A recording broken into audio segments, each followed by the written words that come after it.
We take you to Australia this time around in Author's Corner here on American Tonight with me, Kate Delaney, for a conversation with a really fascinating man. Actually, in our talk off the air, Richard Marman joins us. His book, McAlister's Way, it's the McAlister's Line series, and it's really interesting when you look at the characters, actually, that he's flushed out in this book, and you look at his background, having been part of the Royal Australian Air Force, Vietnam, think ex-military chopper and heavy transport pilot, and boy, can you imagine the adventures. So, Richard, thank you for joining us. My pleasure. What prompted you to write this? What was the motivation behind McAlister's Way? I've always liked writing. Ever since I was a kid, I was good at writing essays at school, so I just wanted to write. And when I finished my flying career, I knew that I had to do something, because when I first joined the airlines after I left the Air Force, all the old pilots were in this. They retired at 60, and all they did was fly and play golf, and they were all dead at 63. So I took note of that and said, I really don't want to retire. I want to go on and do something else. And luckily, I was up here on the Sunshine Coast. I went to university as a maturing student, and I started studying English studies, graphic design, and visual arts. And from then on, I just went on to writing books. From what I learned there, my writing style improved enormously, and the stories just came. They just came. Yeah, boy. And this one really came. So tell us about McAlister's Way. What can we expect in reading this novel? You can expect lots of adventure. You can expect it moves along. It's about it, without making a spoiler, I can tell you it's about a young kid. He's 15 years old, and for a lot of reasons, he finds himself going to New Guinea. He lived in Queensland, so not far from where I live now, and he goes to New Guinea through a lot of adventures and misadventures, and he's looking for his dad, who's been lost on the Dakota Trail during the fighting in New Guinea during the 1940s. And it's all about the characters he meets. It has bad guys and good guys, and lots of historical little cameos that give the book some authenticity. So if you were to Google lots of things that happen in the book, you'll say, oh, look, there's a whole page on that.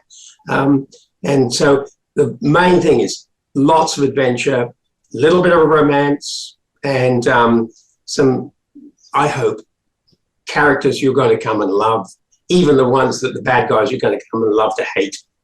Yeah, and you know, I think that there is something about that, because you really are great at writing the characters.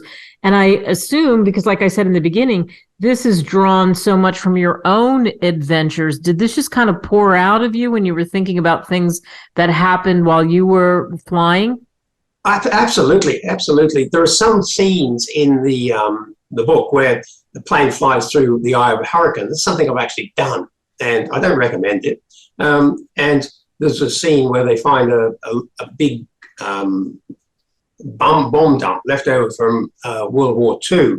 And that was something that happened to me when I was working up in New Guinea, and we had to send the bomb disposal team up to defuse all these bombs. And they were in an airport that was just a little airstrip, and they're only about 20, 30 meters away from the airstrip, but the grass is so high, and the local people knew they were there, but they didn't ever think to tell anybody. Anyway, somebody found out, and we went and the bomb disposal team blew them up one at a time. So, wow. Wow, that just gives me chills thinking about it. And you can't just drop the eye of the hurricane on us and not tell us that story, Richard. Tell us about the hurricane, and what was that like? Well, fly through the eye wasn't so bad. It's what you say. It's a nice big calm area. And we were flying from Changi, which is Singapore, down to Darwin. And the hurricane started brewing up. It started as a low. And when we got to Darwin, we had to land there. And landing in a hurricane it's interesting, because the wind is blowing everywhere. The weather is so bad. There's no visibility. And had we been anywhere else but Darwin, which has got a huge, huge long strip, I don't know whether we'd have got in. And the turbulence, well, you have to be strapped in, I tell you.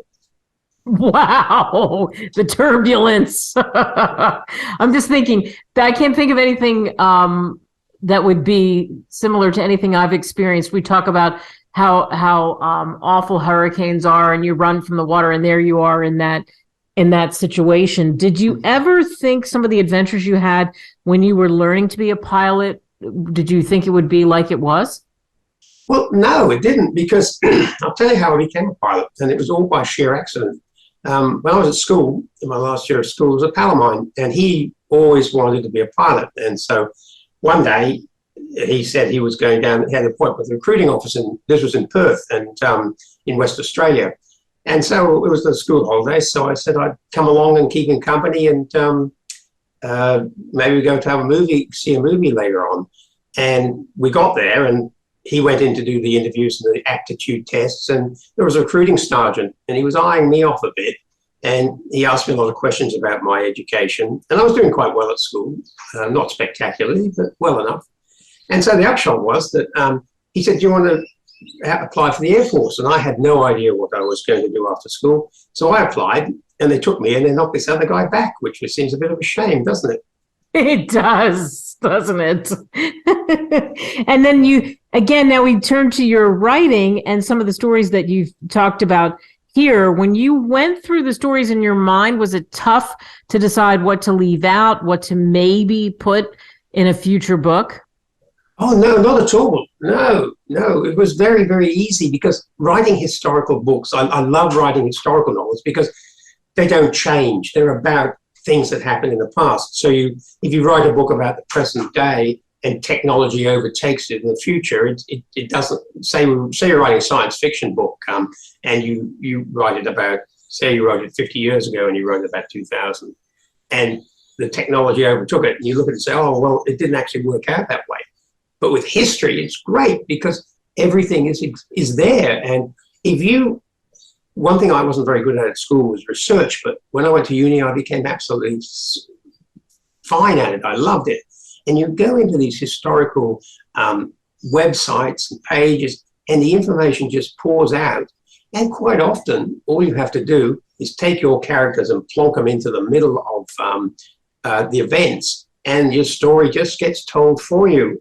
One of the books I wrote, which was a prequel called McAlister and the Great War, all the sequences there were actual events in World War I, spread over all the theatres. I go to Northern Ireland, I go to the Western Front, I go to the Syrian desert, and everywhere I found stories just waiting to be told.